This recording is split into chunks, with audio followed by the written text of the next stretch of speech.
following program is from NET. Can black people survive culturally and physically in America? Can we ever be a part of the existing white institutions, or should we be developing our own?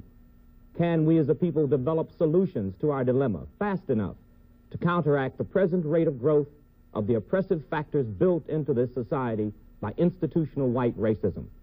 As black people, we must deal with the issue. Is it too late?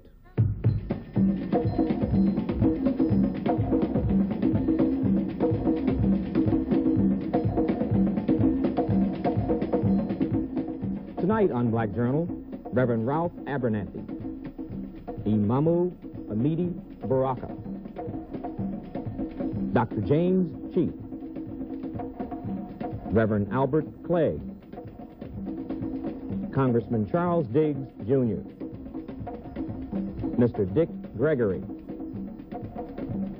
Miss Dorothy Height, Mr. Roy Ennis, Mr. Vernon Jordan, Dr. John Morsell. What is the present condition of black America? And what will black America's future be? Or will there be a future black America? In essence, is it too late?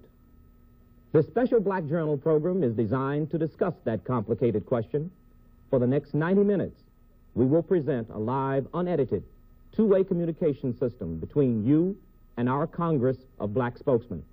We will be using television as an instrument of positive social reform, allowing black America, for the first time, to question members of her leadership and make herself heard collectively. This program is being aired live only in the Eastern and Central time zones. By calling regional phone-in centers in 8 cities, you can address questions to our assembled panel. Answering these phones are members of the Friends of Black Journal.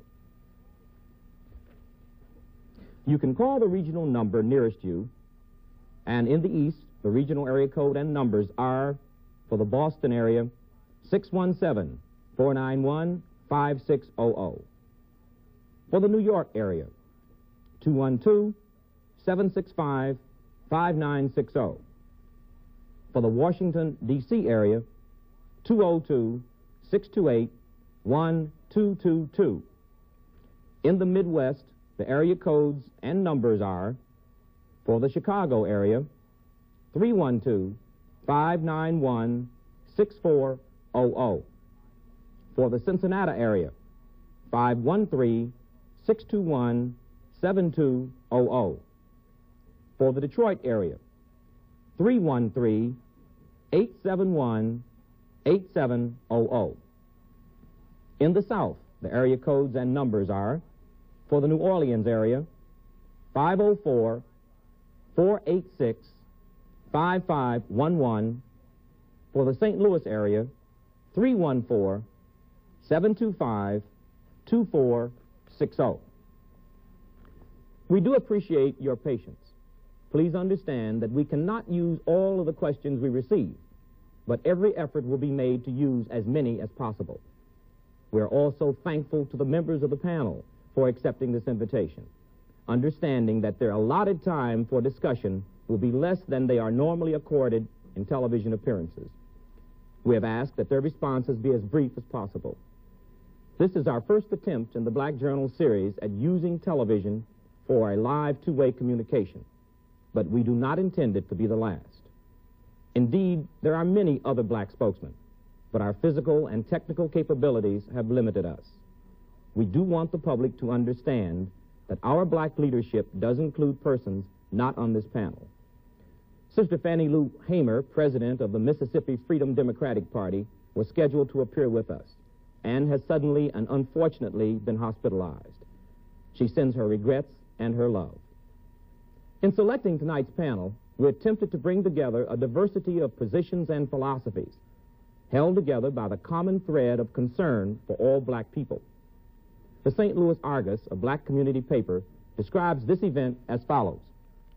I quote, "All over America, black men and women of purpose will be sitting down with their children to view this historic program, to ponder on its message, to listen, to learn, to go forward." Each panelist will now make a brief opening statement, after which we will place your questions before them. Reverend Ralph D. Abernathy, President, Southern Christian Leadership Council. The Southern Christian Leadership Conference, known to many throughout our nation as SCLC, is that organization that was founded by Martin Luther King, Jr. and used as an instrument to redeem the soul of America. SCLC is now a national organization working across the South and in the major cities of the North for the rights and the needs of black and poor people. Basically, we organize masses of people in nonviolent community action movements and programs.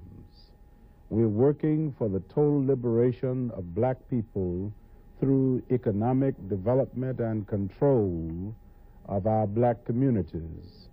We believe in amassing the collective power of blacks, other minorities, all people, and progressive forces. We seek a radical change in our national priorities, a redistribution of wealth and power, and the creation of a nation of peace and human decency. We also seek to develop and to strengthen our international ties to movements of other people across the world. SCLC is that organization that will see to it that America feeds its hungry, house its ill-housed, provide adequate medical care for all of its citizens, and live up to its pronouncements and its dream. Imamu Amidi Baraka, Executive Committee, Congress of African People. The Congress of African People is a Pan-African nationalist organization that, as we believe in the unification of black people, Africans, wherever we are in the world, we also believe that we will not survive and develop unless we are able, through unity, to achieve self-determination, self-respect, self-reliance, and self-defense. We also work to unify diverse groups of black people, African people. We believe that there should be unity without uniformity, that all black groups must be able to work together around common purposes. Before I continue, I would like to state that the Honorable Elijah Muhammad is with us by phone from his home, and along with him is Minister Louis Farrakhan. The Honorable Elijah Muhammad will, at the end of the visible panel, make a position statement by phone from his home. Our next statement will be made by Dr. James Cheek, President of Howard University. One of the major issues facing our nation in this decade is the issue of quality education. Many Americans, black and white, assume that quality education can occur only through integration, where integration has come to mean the destruction or closing of black colleges and institutions of learning, and black students enrolling in predominantly white institutions. At the level of higher education, that is beyond high school, this attitude enacted into public policy has resulted in the continuous deterioration of one of the nation's most important, most strategic, and most essential groups of institutions, the black colleges and universities. After more than a century of service in educating and training most of the nation's black college-trained population, these institutions have experienced, during the past 10 years, serious erosions in their resources, which have seriously affected the quality of their services and which today threaten their vitality and, from a number of standpoints, threaten their continued existence. Unless a major national effort is launched to change the public attitude toward the black colleges and universities and to provide for them substantial sums of financial support, many of them will not exist by 1980.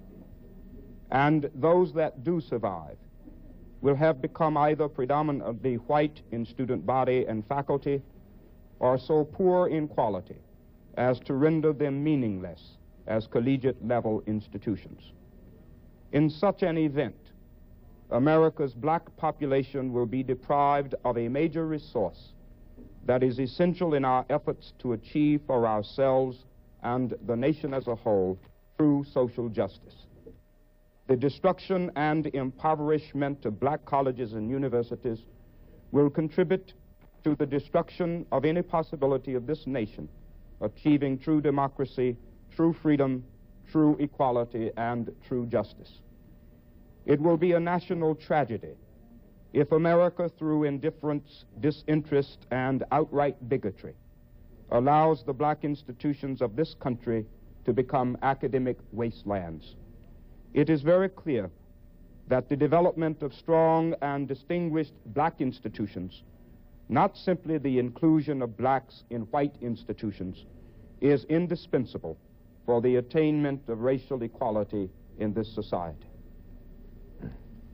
Reverend Albert B. Clegg, Jr., Chairman, Black Christian Nationalist Movement. I represent the Black Christian Nationalist Movement, and I state the Black Christian Nationalist Movement's position.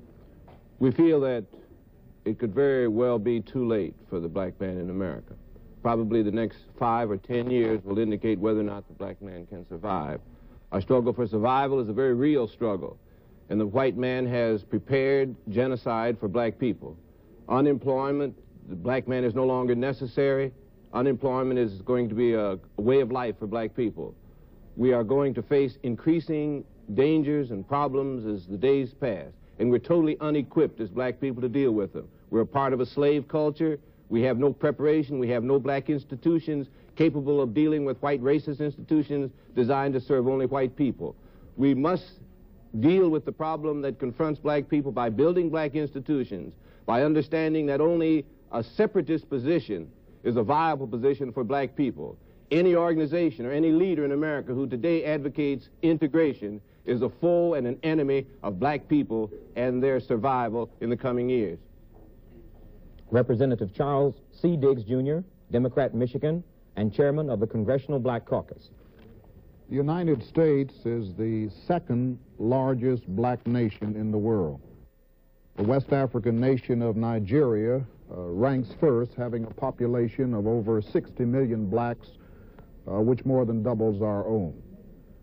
The Congressional Black Caucus, composed of the 13 black members of the U.S. House of Representatives, believes that we are on the threshold of a new era of political power for blacks, not only in America, but in Africa and in the Caribbean area.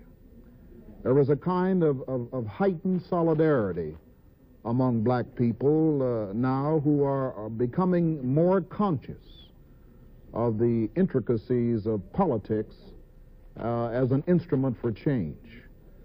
We are witnessing the emergence of a kind of nationalism, of a kind of black awareness that has spilled over into the political arena on an international scale.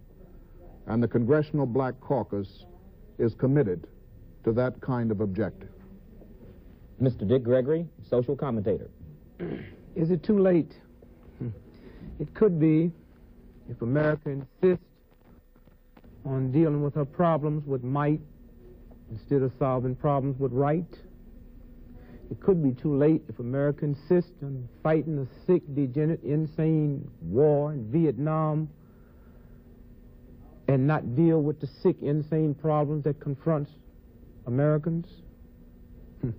It could be too late if America insists at this day and age that we are to run around the world to guarantee foreigners a better way of life than we guarantee our own Indian brothers who we have locked up on the reservation, who she stole this country from. Is it too late? It could be too late if America insists on solving her problems with political muscle instead of statesmanship ability. Miss Dorothy Height, President, National Council of Negro Women. Black women face the double handicap of racism and sexism.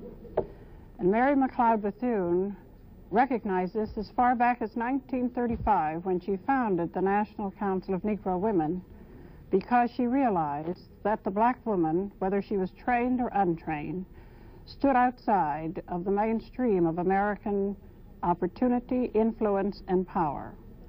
The National Council of Negro Women has encouraged black women to assume leadership roles and to serve as catalysts for social change. Today, as a coalition of 25 national organizations, we've realized that it is too late to have divisions. Women from all walks of life, different ages, political persuasion, social and economic backgrounds are mobilized to help increase the strength of the black family and the whole black community. The work of the National Council of Negro Women is based on a philosophy that I think could be expressed in 3 words: commitment, unity, and self-reliance. And the energy of its woman power is harnessed to fight such chronic inequities as racism itself, inadequate education and substandard housing, hunger and malnutrition, insufficient child care, drug addiction, the lack of economic opportunities, especially for women and their families in the rural South, and the demeaning conditions facing so many of us as household workers. It is late. It's too late to think about a matriarchy. It is the time to think about the unity of the whole family, and women of the National Council of Negro Women feel that in this day, black women can make a difference for justice and liberation. Mr. Roy Ennis, National Director, Congress of Racial Equality. The Congress of Racial Equality is a nationalist, Pan-Africanist organization of the Garveyite variety. We feel the survival of black America is threatened by racial schizophrenia that plagues a great portion of black leadership. Malcolm called this problem the problem of the house nigger against the field nigger. Its destructive ramifications exist yet today.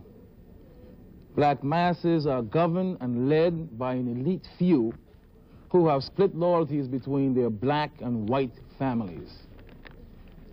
These racial schizoids are leading us down the path of racial genocide through the propagation of forced integration and the calculated assimilation.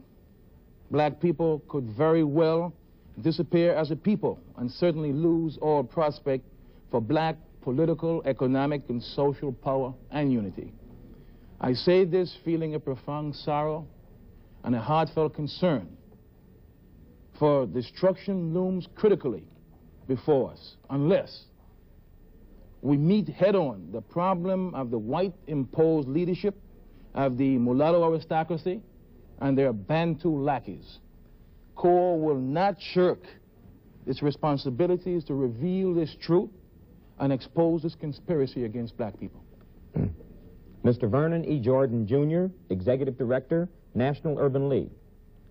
The National Urban League believes in a pluralistic, open society, one in which black people have the same range of choices and options as any other citizen. The Urban League's action programs are carried out by 100 affiliates across the country, and they serve the minority community that is in need of our programs and our community organization projects. We believe that a necessary precondition for an open society is the presence of strong black institutions and the achievement of economic parity.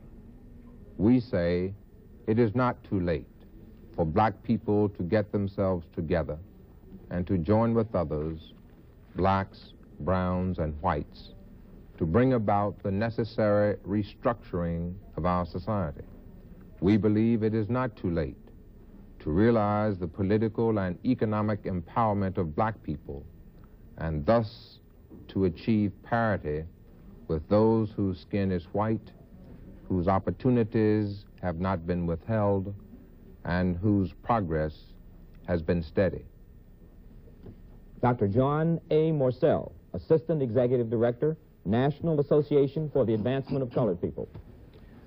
When the NAACP was established some 63 years ago, a number of leading authorities in this field declined to join with it because they said it was impossible that black people could survive 50 years in this country under the conditions then prevailing. 63 years of history has passed. And like my organization, I am dedicated to the proposition that it is still possible to achieve genuine racial justice and meaningful equality among black and white Americans through the social and governmental structures we now have, modified as needed through the democratic process. I believe that the goal of an integrated society, nourished and formed by healthy cultural diversity, is still attainable. I also believe that there is no guarantee that we will be successful, but I'm convinced that if we have any chance at all, it is along the road which seeks a common American destiny and insists upon a partnership of equals along the way. The statement for the Nation of Islam will now be made by the Honorable Elijah Muhammad by phone from his home. Go ahead, please.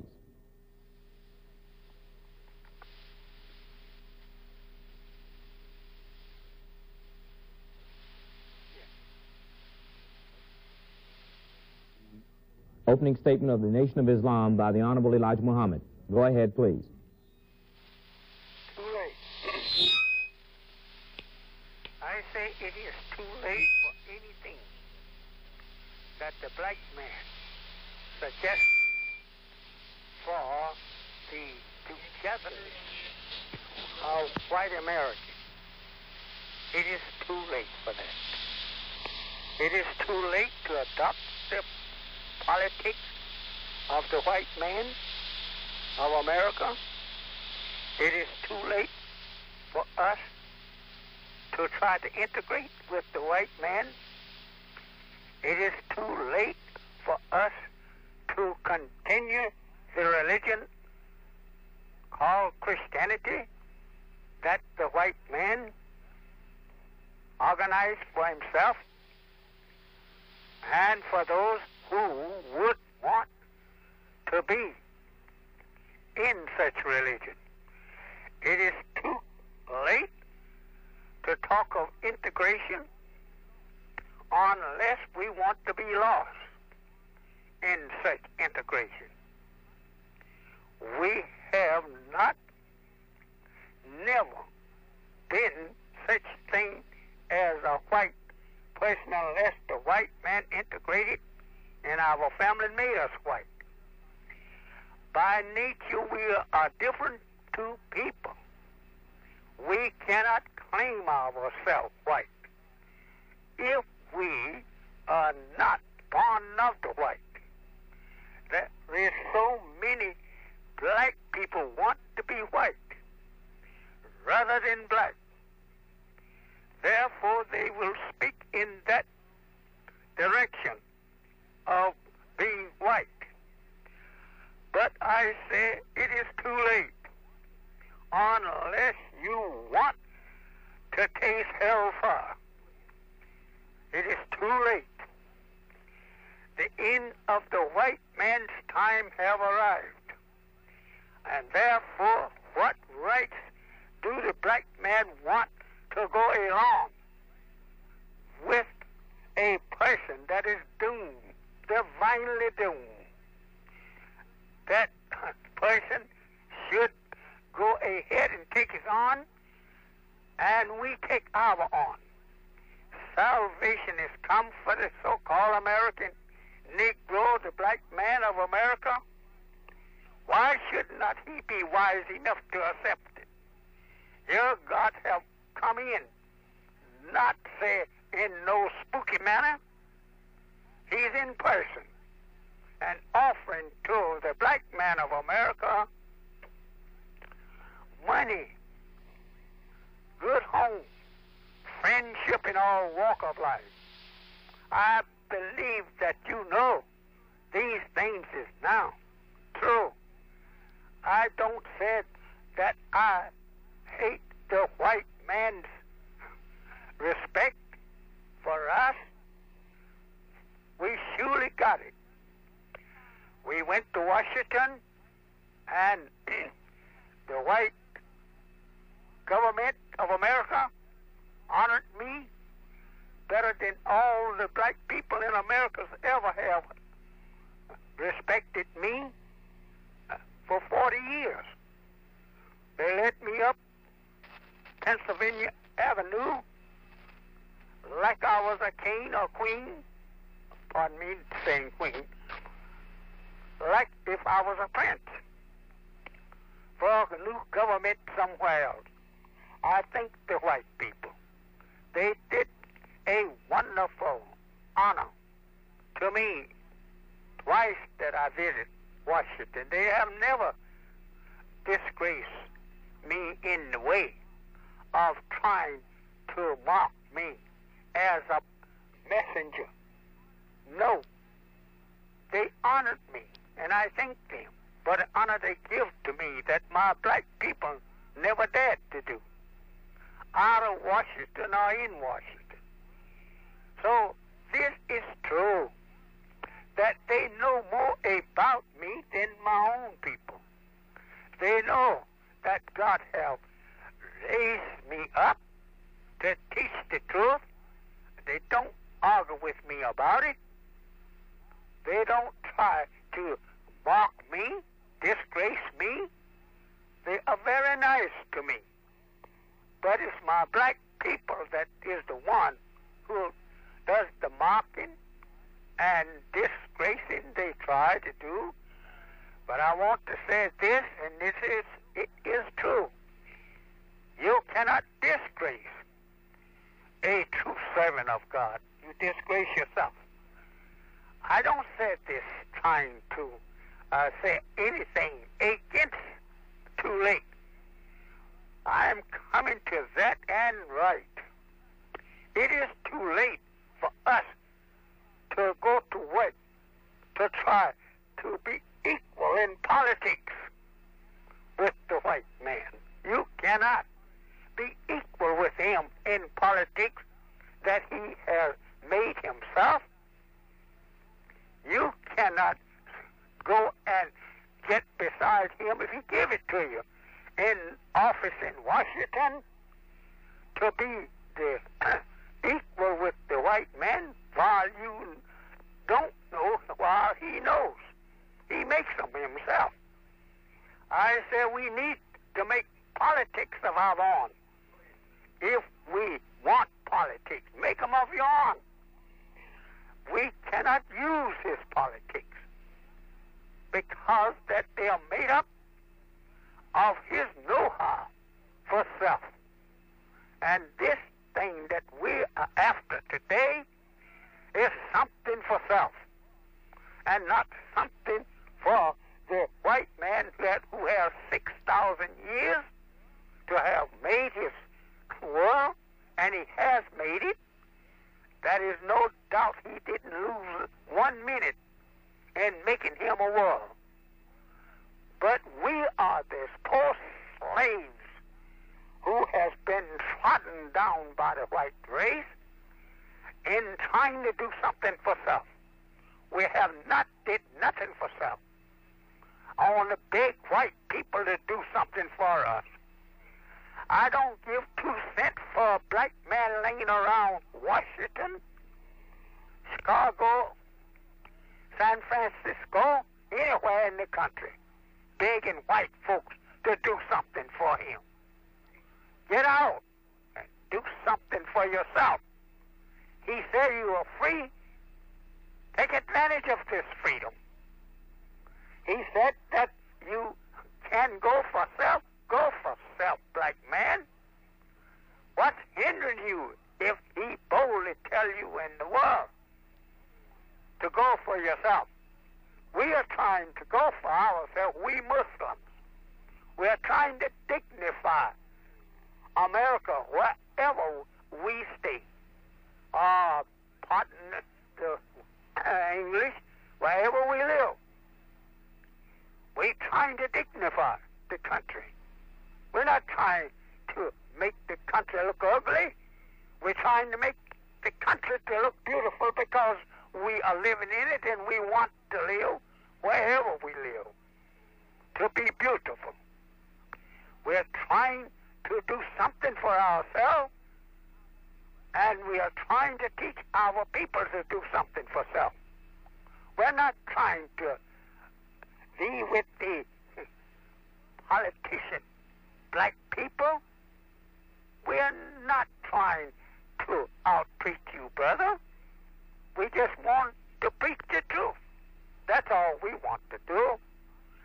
Again, we are trying to farm. You may not like farming, but from farming comes everything that we get. Therefore, we're trying to farm. I am begging you all over the country to come in to help. Do these things which I know that you will love me for teaching you to do these things pretty soon. We cannot depend on the wheat house of America. We cannot depend on the livestock of America. We got to depend on something for self. Let us go to the good old earth. If the white man will sell it or rent it or lease it to us, and there get out of that earth what he has gotten out of it. We no more must do these things about laying around begging the white man for this and that. And I said to the preachers, preach the gospel of doing for self, and don't preach the gospel of begging. This is a shame for us after 400 years and 100 years up from slavery to go and beg white people to give us anything. Go get it ourselves. It's out here. I have here on the south side of Chicago, with the help of my followers, have did things that you never dreamed of doing. We have a program of what we're going to do for the south side in Chicago to show to you in our paper now within a week or so. And you will be happy. We want you. Unemployment is bound to overtake you. I said to you, hunger is bound to overtake you. I said to you, revolution is bound to overtake you. All kinds of bad weather that you never dreamed of, bound to overtake you. We are in the throes of divine destruction of America. Don't think that America is now setting free of these things. He's in them. Mr. Muhammad? Mr. Muhammad, can you hear me? Best way out is that you try and join on to Islam. Islam is the salvation of the black man in America. Join on to it. Thank you. That was the statement from the Honorable Elijah Muhammad. Again, we invite your questions to this distinguished panel. Make note of the phone-in center nearest you. In the east, the regional numbers are in Boston, in the Boston area, 617-491-5600. The New York area, 212-765-5960.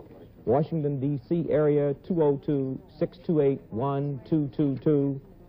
Chicago area in the Midwest, 312-591-6400. Cincinnati area, 513-621-7200. In the Detroit area, 313-871-8700. And in the South, the numbers and the area codes are in the New Orleans area, 504-486-5511. St. Louis area, 314-725-2460. We have quite a few questions, and we'd like to progress as rapidly as possible. First question is from New York City for Reverend Abernathy. Would you categorize the struggle between yourself and Reverend Jackson as a power struggle between black men? Well, there is no struggle between myself and the Reverend Jackson. As you will recall, Reverend Jackson served as a staff member of Southern Christian Leadership Conference, and he did an excellent job, I think, in that capacity as the director of our department, Operation Breadbasket.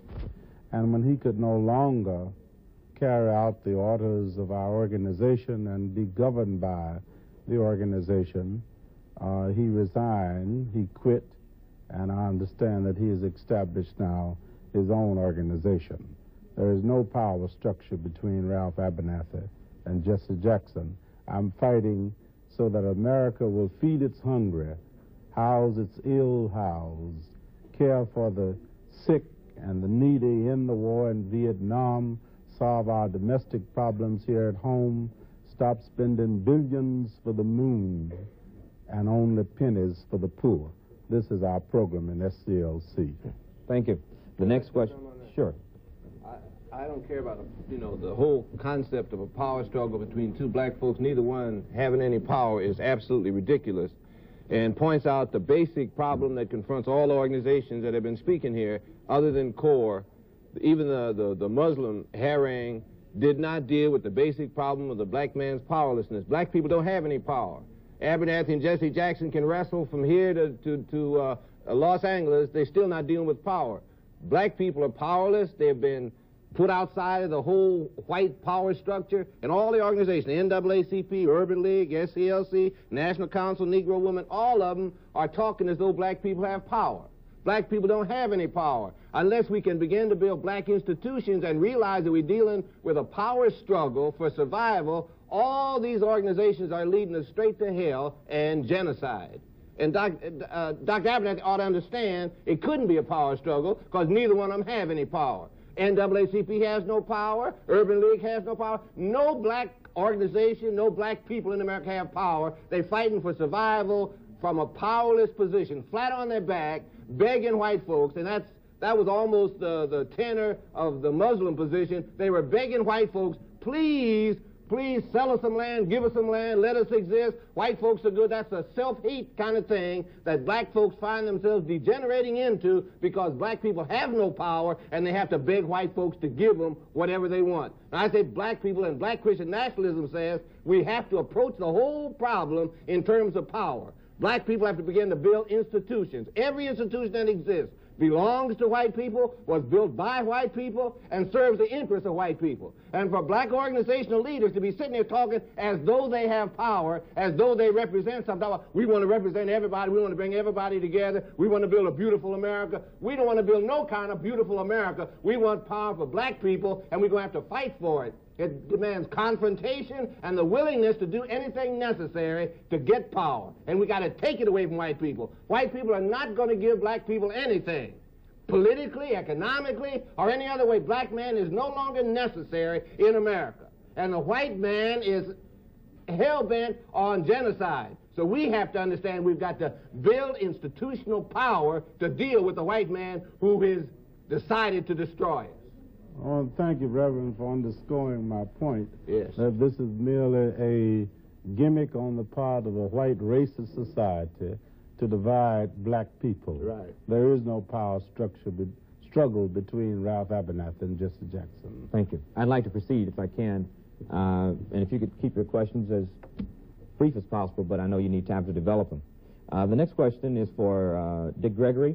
What is being done about sickle cell anemia and what can black people do to help? This comes from Charlotte, North Carolina. I think one thing what we got to do is develop ways and means of doing some basic research to find out, one, the origin of sickle cell anemia was a sickle-like shaped cell in the blood that guarded black folks against malaria. And when we were brought to this country and got on the high grease, high starch diet that we're on, it created problems which was once a protection. And so the millions of dollars we fixing to spend to counteract sickle cell, if we would spend a little time doing some research and change the diet, because if most black folks knew that soul food was taking 30 to 40 years off of their life and almost charging them a third of their salary for doctors and what have you, a lot of sicknesses we die from we wouldn't. And I think the important structure of the black man's health, be it sickle cell or anything else, lies basically with the diet, because you are what you eat. Thank you. We now have an on-the-air call from Cincinnati, Ohio. Would you go ahead, please? The caller from Cincinnati, Ohio, you're on the air. Would you go ahead, please?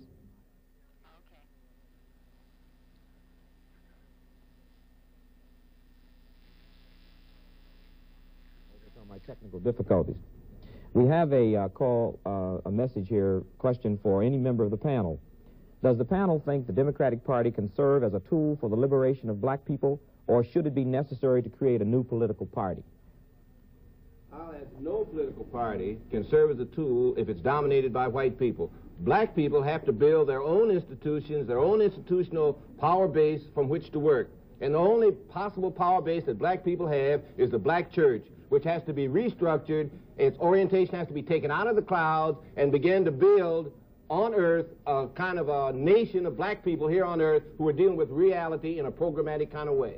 Would Mr. Baraka or Congressman Diggs like to speak to that, since you're involved in the political convention? The National Black Political Convention, which takes place in Gary, Indiana, March 10th through March 12th, will be addressing itself to the empowerment of black people through this kind of an instrument, without any reference to partisanship.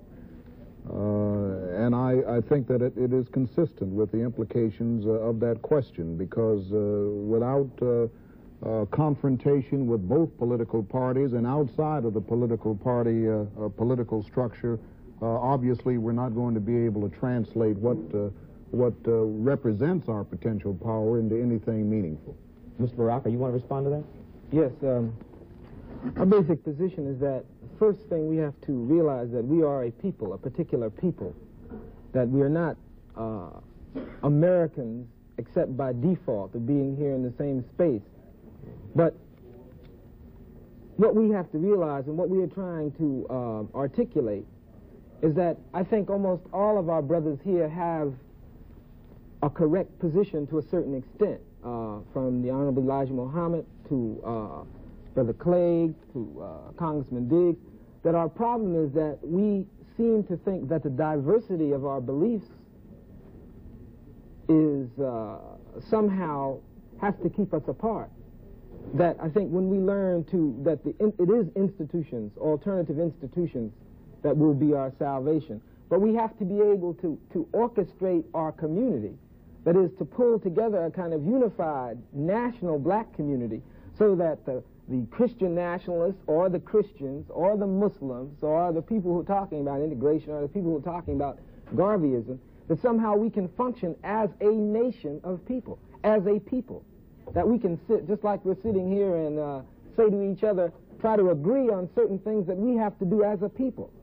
So that, say, we can agree that the Christian nationalists and the Muslims and the, people who are politically motivated, that, say, on one issue, we can get together and deal with that particular issue from the point of our collective strength.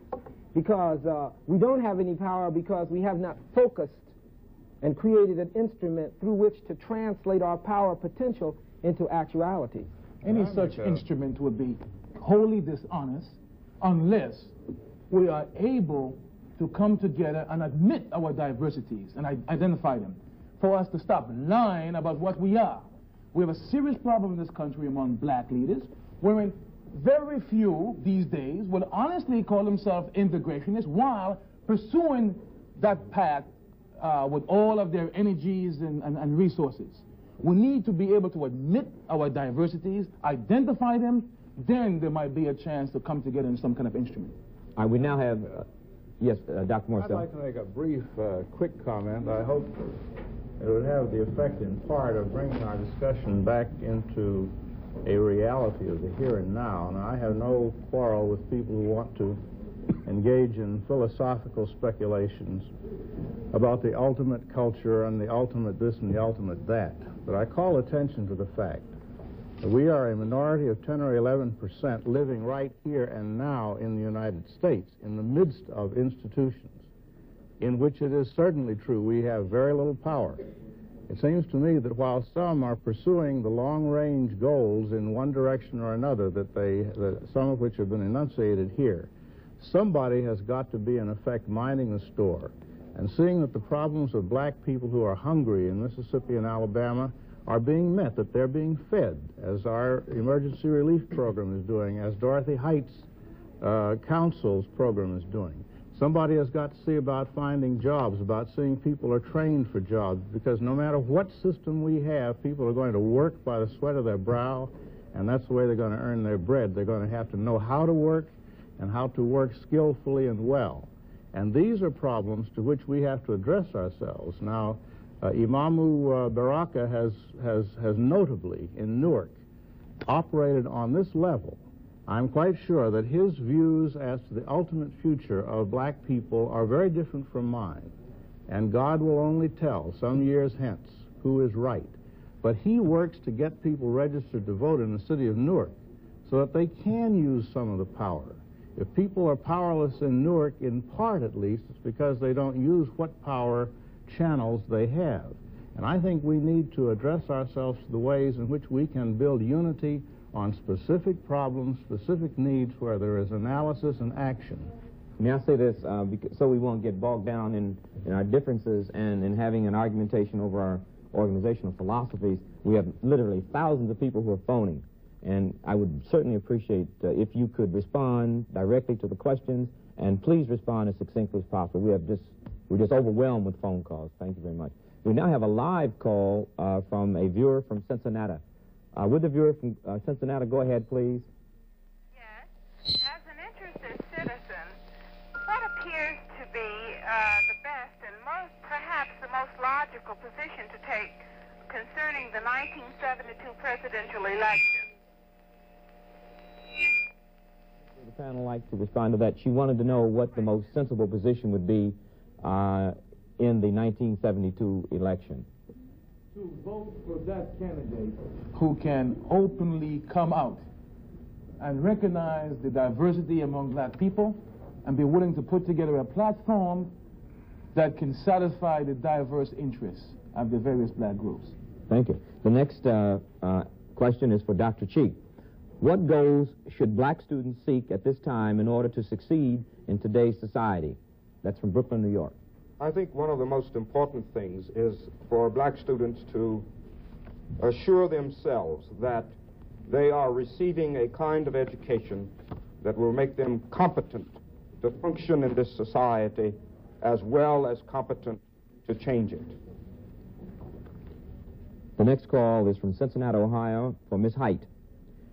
Do you think there will ever be racial pluralism in American society? And if so, how soon?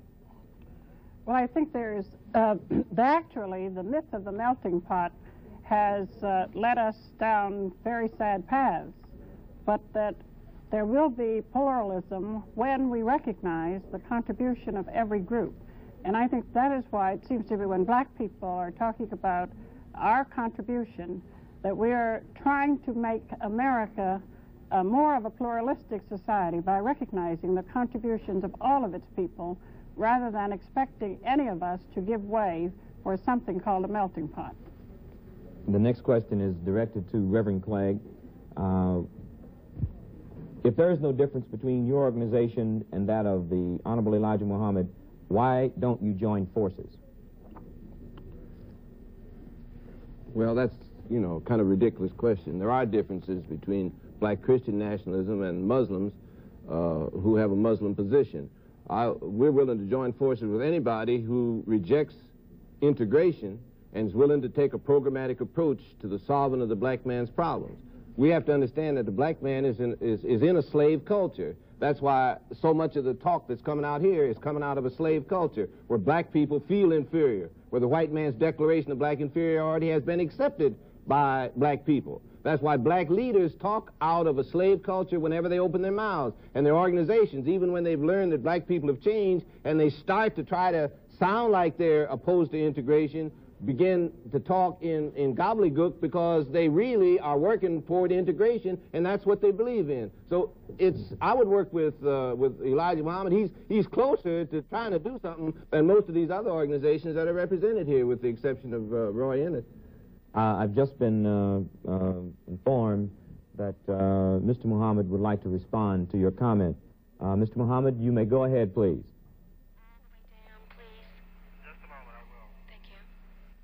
You're on the air.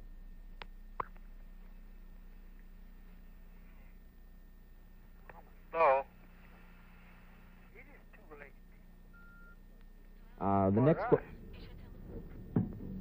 The next question is for the panel from Reverend Leo Johnson in Las Vegas, Nevada. What do you envision as the major issue facing the black community? Having identified the issue, of all of the announced and unannounced presidential candidates, who do you assume would work to alleviate the problem? Obviously, we got to face one thing.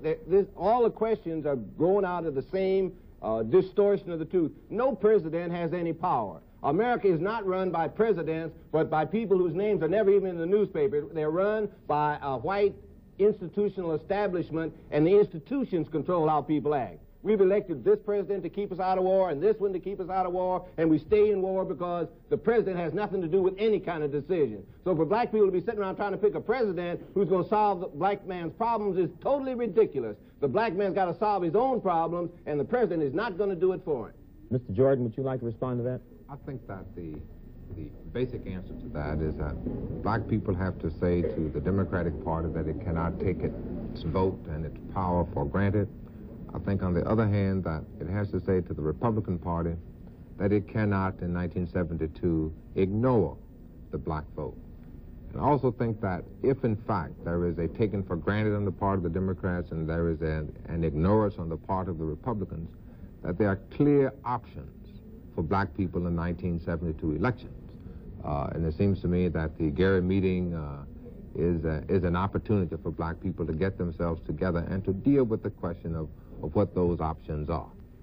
Now, this question is directed toward the panel, and I hope you can be brief, whoever answers it. From Richard Green in Cincinnati, Ohio. What is the opinion of the panel on busing to achieve school integration? It's ridiculous. I think that you can only receive quality education in light of our geographical locations and where black people and white people live through busing. I think that busing is very necessary to achieve integrated quality education. I would like to associate myself with that point of view. I do not think, as does Reverend Clegg, that it is ridiculous. I think that the issue is one of quality education. I think the issue is one of assuring black people an opportunity to equal educational facilities, and consistent with the court decisions in Richmond and in the Charlotte-Mecklenburg County case, I put myself on the side of the issue of busing. I'm for it to achieve. Let me agree with Reverend Clegg and state again that it is ridiculous, it is insulting to black people to assume for one moment that for all these years, white people have been getting a good education. You know, the Kennedys have been going to their racially exclusive and isolated schools and becoming presidents.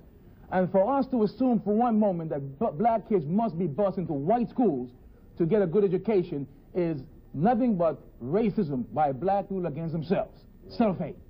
Let me just add quickly, Mr. Brown. Busing, in the concept in which I joined Vernon Jordan and Ralph Abernethy, is not intended to be an exclusive process of busing black children into white schools. It is one of a number of devices which can be used and are being used, and I hope will continue to be used to bring about quality integrated education. And obviously, if one does not accept that as a goal, then busing is anathema. If one does accept that as a goal, then busing is certainly a legitimate means of achieving it and ought to be used and not disused. That's not even the question. The question is education itself. Quality education does not necessarily mean going into a white school or where the students are predominantly white. No school in America other than the Muslim school could be accused of teaching black children anything that would be helpful to black children. It doesn't make any difference whether you bus them out to a exclusive white suburb or leave them in the ghetto. They're still going to be learning the same nonsense that has destroyed the black man's mind. The black man does not understand the whole question of power because he has been destroyed intellectually by white education, and white education is not even touched by busing. Then maybe we ought to bus the black, we ought to bus the white students to the black Muslim schools. Dr. Cheek, you want to make a point? That might be an improvement. Certainly for the white students it would be an improvement, except it would so tear up the Muslim school. I think a fundamental consideration is whether or not an inordinate amount of attention and energy have been devoted to the issue of busing, and the fundamental issue of what kind and character and quality of education is being provided to students has gone into the background. I myself do not see the issue we face in those terms that are described by busing and its related phenomena. I think it's very important for the black population in America to disabuse its mind of the notion that the only way in which quality education, and by that I mean more than what is represented in how much one spends, but also what is the kind and quality and character of education is being provided, are far more important considerations than the question of what school one attends.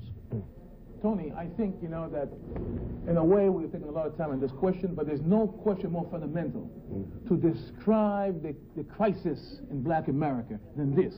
Right now, today in Richmond, Virginia, white people in a conspiracy with a small number of black people are trying to further disperse black people. Just at a time when we are talking about group togetherness, group identity, black power, social, political, economic. And it is important that we stay in this question a little bit longer, and all these panelists, because this is the first time in a hell of a long time that the black population outside here has been able to hear from its so-called leaders on this issue of schools. Let everyone declare himself. Is he an integrationist? Yeah. Or is he a nationalist? Brother, is he for school integration or for community control? Say it out loud. It seems to me I certainly appreciate that point. Record, and that we ought to move to the next question. Yeah, I would like to, but I think we also have a responsibility to all of these people who are calling us. We could certainly have a 90-minute program on busing. That's as hot as you can get. But I certainly would appreciate if you keep your responses brief, and I'd like to move on. As a matter of fact, the Honorable Elijah Muhammad would like to respond to Reverend Clegg. And if he can now listen to me, I would like for him also, if he can, to make his statement as brief as possible. You may go ahead. You're on the air, please. Mr. Muhammad? Yes. It is not too late for the black man of America to accept his own place in the sun as other nations have accepted their places.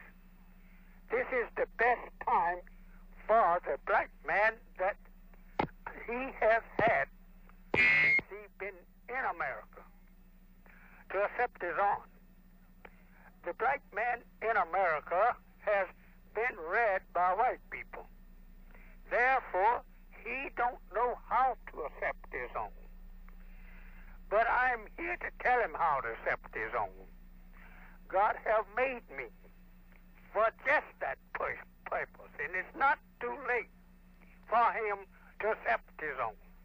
It is not too late for the black man in America to separate himself from white Americans. This must be done. The black man, I want to say to him, he's not too late to set up a government for himself. It is not too late for the black man to take over that which God has offered him to take over. And that is the whole entire thing. The whole earth belongs to the black man. Everything belongs to the black man but white man. He don't own white people, but everything else belongs to him. And it is time that he take it over. It is time that we realize the fact that we have been here 400 years serving, almost servitude slavery for all these years. And now for us to take and try and be shy of speaking up and taking over that which actually belongs to us by right of justice. It's making a fool out of us, ourselves. We can't take and make a fool out of ourselves for taking what is our own. This is our own earth. We made it. Our God made it. Our God now today want to give it back to us. And why should not we take it over?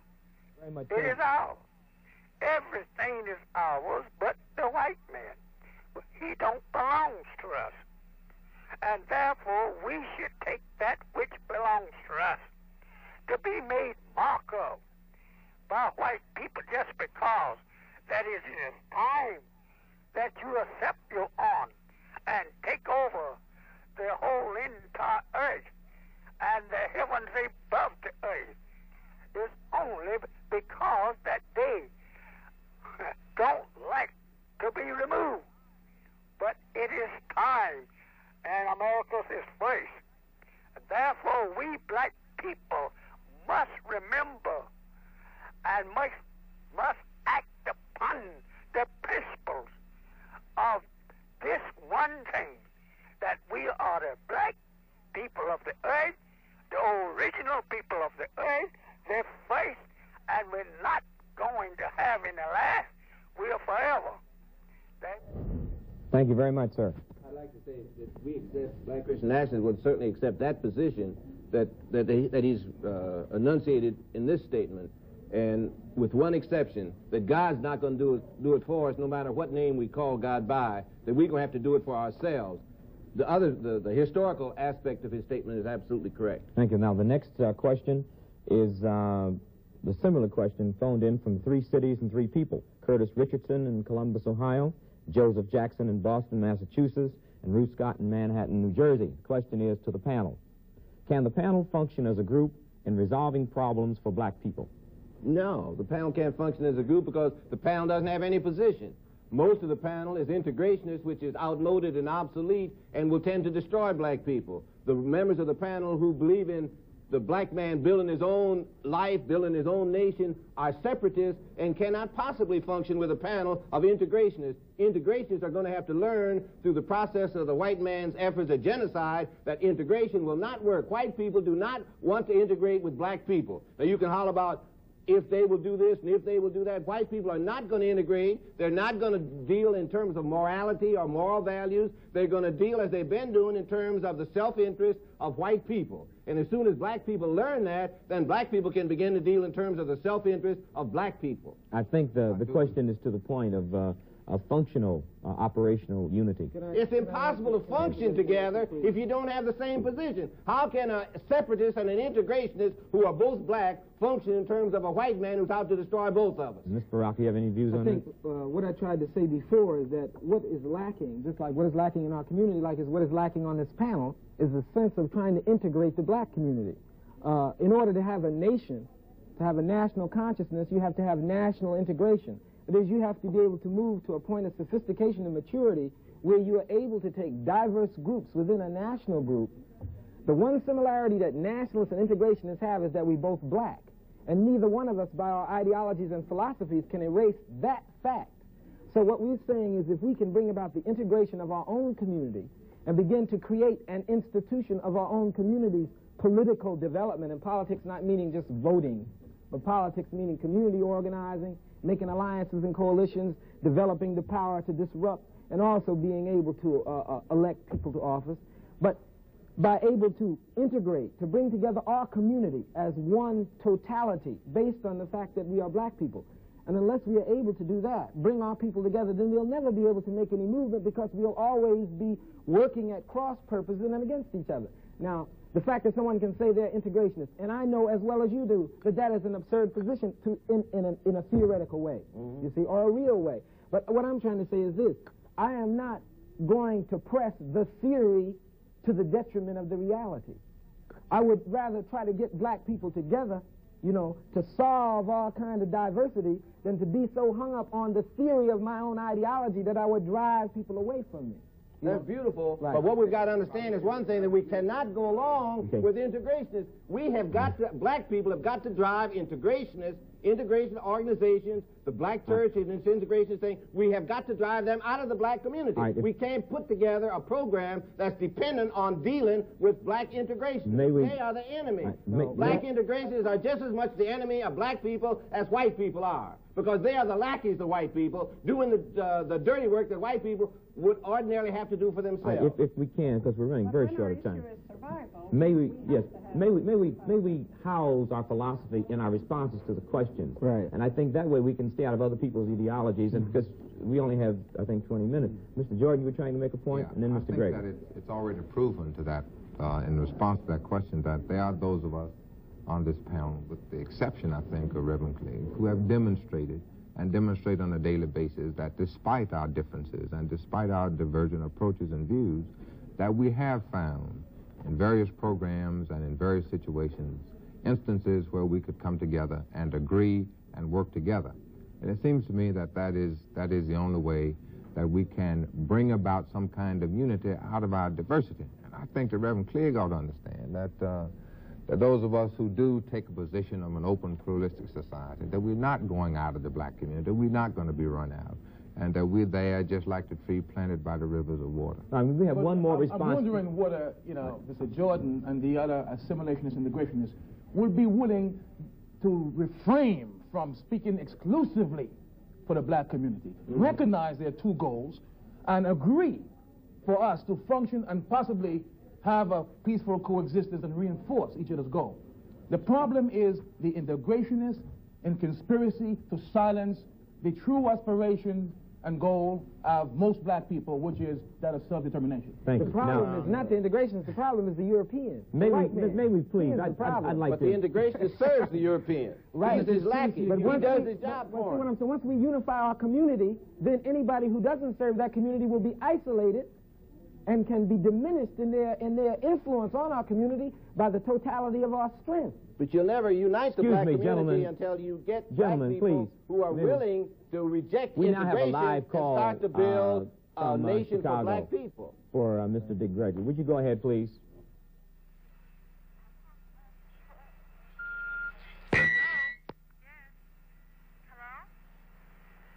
Would you ask your question to Mr. Gregory? You're on the air. All right. We're having difficulty there, too. We'll be back to it in a minute. You want to make a statement? Yes, I think, many people have different ideologies sitting here, but to the basic point of that question, I have 9 kids, and the physical suffering that go on in this country, I could leave this earth today and have no doubt that everyone on this panel could deal with all of the physical pains without getting involved with ideologies. There's no one on this panel here that couldn't deal with that in a very brilliant and honest and ethical way. Thank you. The next question is for Ms. Height from Darlene Williams of Chicago. Please comment on black women and the women's lib. Well, black women have always had to fight for liberation. I think that this question probably pertains to some of the new thrusts towards liberation that have been strongly pushed through white women. Seems to me that one of the best examples we have today is the thrust of a Shirley Chisholm on the national scene, where black and white women are recognizing the need for the talents of women to be fully expressed. And I think that black women have not been able to communicate only around the issue of personal development, because we feel that our problem of liberation is tied up with the whole liberation of black people.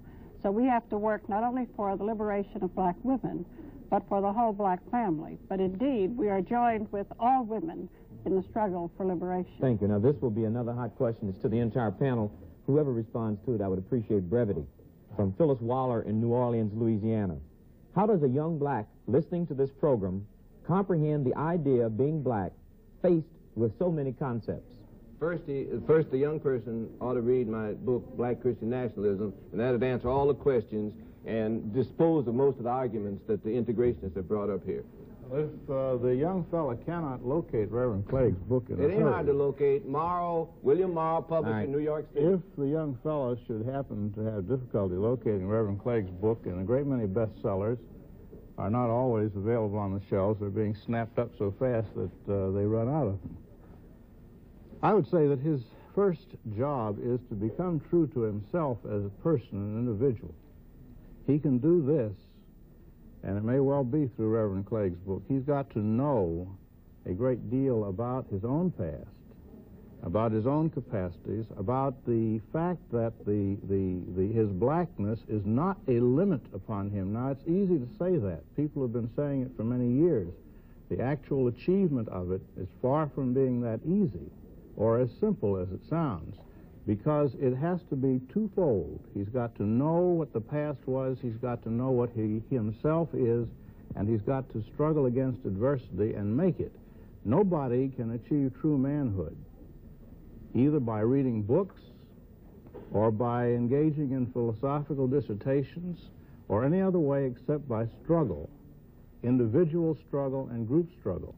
And that's what is ahead of this young man and all of our young men. Thank you. I should also think that this panel is reflective of the fact that all of us are shaped in our ideas and our attitudes by our own individual experiences. And it seems to me that that young man must deal with himself, as John Marcel indicates, based on his own experiences. And I think he not only ought to read Reverend Cleage, but he ought to read Booker T. Washington and Du Bois and Malcolm, Martin King and everybody else, Garvey, whomever. And based on that, it seems to me that he has, for himself and by himself, influenced by whomever might influence him, anybody on this panel, arrived for himself as to what he is, what he wants to be, and what his philosophy of life is. And I think that this panel is to a large extent reflective of that. And I'd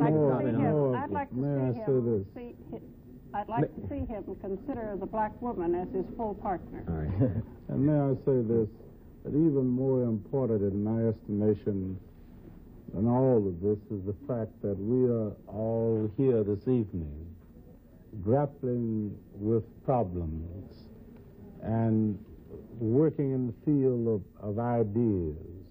We're here because we are black.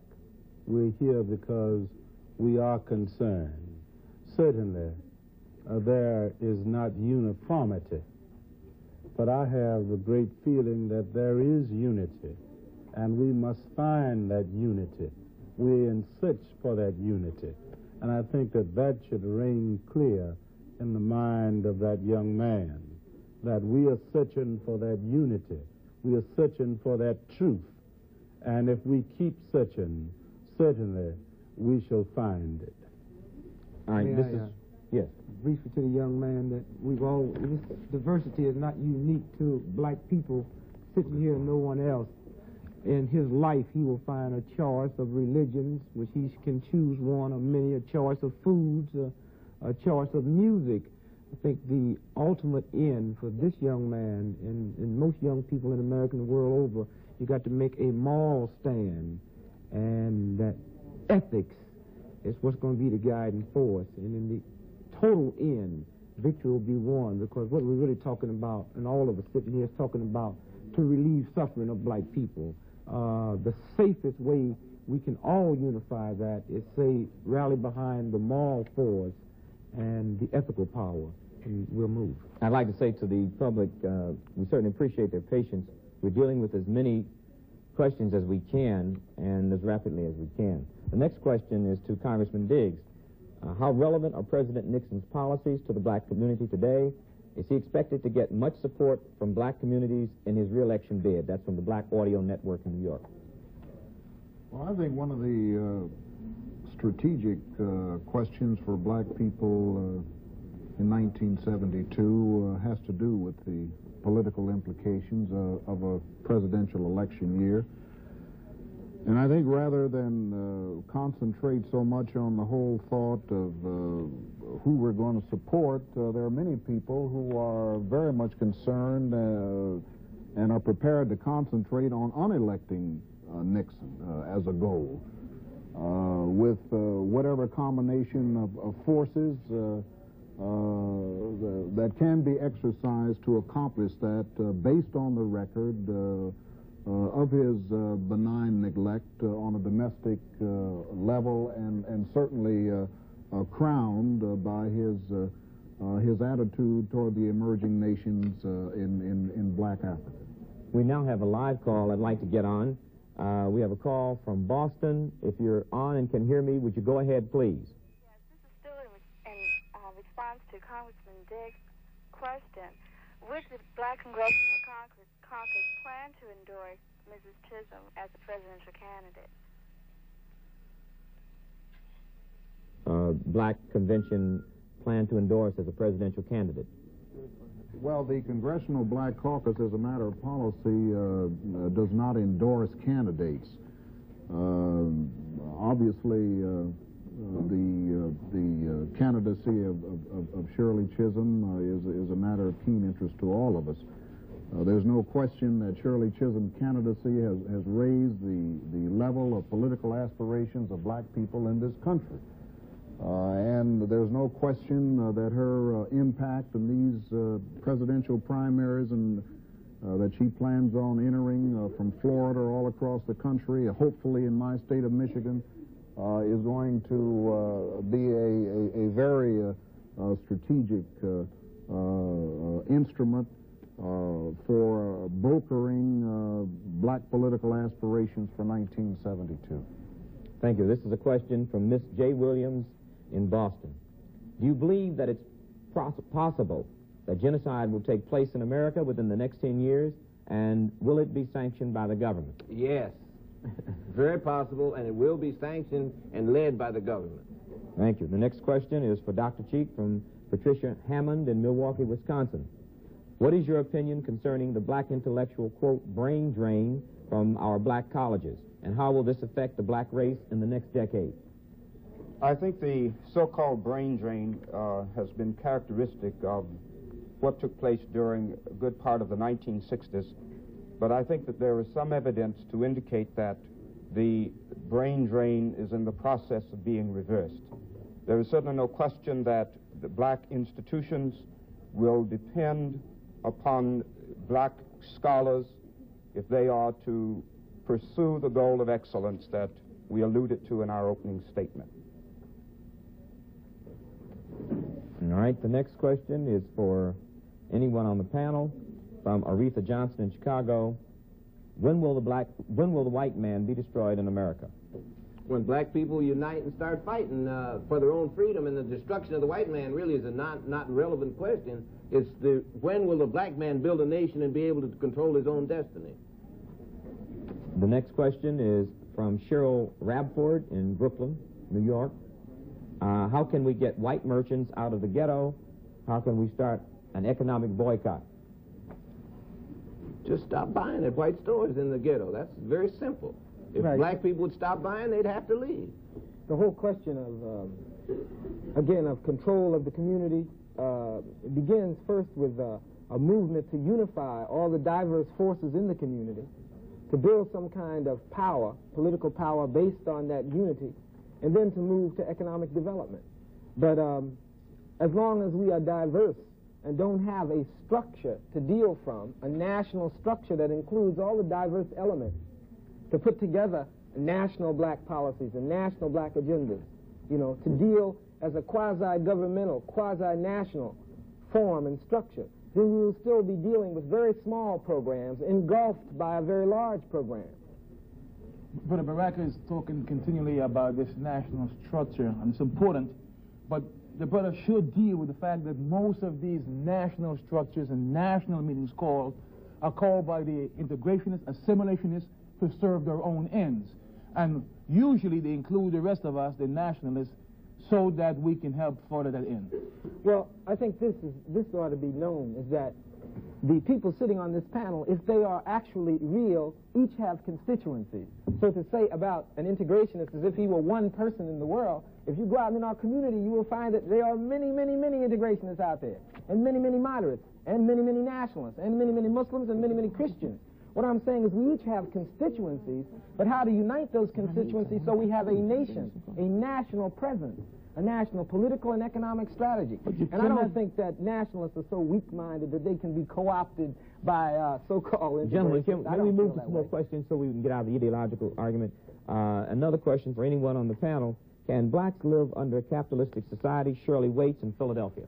Well, we've been living under it, but it's a process by which we die slowly. We have not been living very well, and the black man is going to have to cease being purely concerned with consumption and begin to go back and build his own type of economic system, pull himself up by his bootstraps, giving service, working, doing the kind of communal thing that's now being developed in Africa called Ujima, where communal work programs where black people contribute both money and time to build for black people. I put it this way, Tony, that black man can live under capitalism, as Reverend Clegg says.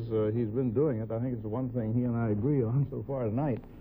But there's also this to be said, that most of the white people who come after black people, urging them to overthrow capitalism, are anxious that they not enjoy any of the fruits of that capitalism. And I would say that when we have achieved, if we achieve, genuine equality in this country under capitalism, then we can all get together and decide whether we want to change it. I just don't want to see us made patsies by people who have ideological axes to grind. But I think it does mean that we have to be willing to examine the systems under which we live to see what kinds of change might make them more humane, and so that we would not have to have enough unemployment, enough racial discrimination, enough war to keep our system going. Change is really, it seems to me, what we need to examine and find a basis to move toward. It's very clear to me that we do live in a capitalistic society. It's also very clear to me that blacks are on the short end of the fruits and benefits of that capitalistic society. And it also, it seems to me, relates to the question asked by the young lady about should white businesses move out of the ghetto. It seems to me that another question should be, can black businesses exist on Fifth Avenue and Peachtree Street? And that seems to me to be a very basic question as we look at the whole question of the capitalistic system. Very few minutes, and I'd like to field this one from Bernard Witt in Newark, New Jersey. Who is the most powerful black man in America today? No black man in America is powerful. There's no such thing. Nothing exists that you could call a powerful black man. There are black people who are projected by white people, but there are no powerful black individuals, because no black individual controls any organizational structure. There's no mechanism for us to determine that by, since most black leaders are the creation of the white structure. Right. The question's almost impossible to answer, but I would suggest, just for starters, a man that you don't often hear about, Andrew Brimmer. I would say a man who is a member of the Federal Reserve Board of Governors, exercises genuine power over money in this country, and anybody who exercises power over money in this country exercises power. It may not be power exercised as some of us would like to see, but he is a man of power, and there are others. He's the spook by the door, though. He doesn't have any power. There will be no real total power for black people in America until there is some attempt to unify black America, to bring it together where it has one single consciousness and one single focus, you know, so that we're all acting collectively for the collective good. All right, speaking of that single focus, it ties into the next question from Joe Tex from Nova Scotia, Texas, for the Empire panel. Why can't we find one black leader or organization through which we can all join forces and unite in the common struggle? That's the basic black, ridiculous approach to the whole problem. There's no such thing as any one black leader who's going to lead black people until black people reject integration and begin to put together a black nation with power. Black people have two sets of goals and aspirations. Until we identify those, we cannot talk about that kind of unity. Thank you. The next question ties in somewhat from William Reed in Plainville, New Jersey.